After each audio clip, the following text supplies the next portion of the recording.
दापोली तालुक्यातून एक मोठी बातमी येत आहे. कुवे घाटाच्या मुख्य वळणावर टेम्पो रस्त्यावरच कलंडला. सकाळी 7:30 वाजताची घटना घडली. खेडकडून दापोलीकडे जाणाऱ्या टेम्पोला मोठा अपघात झाला. काही काळ वाहतूक विस्कळीत झाली. सुदैवाने जीवितहानी टळली, मात्र मालाचे मोठे नुकसान झाले आहे. या टेम्पोमधून फळे वाहतूक केली जात होती.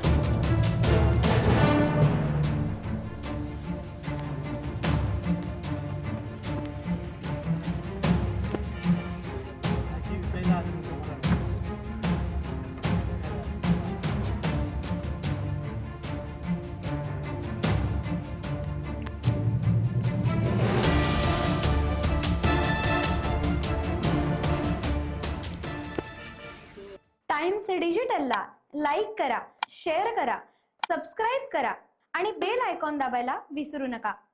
Times digital.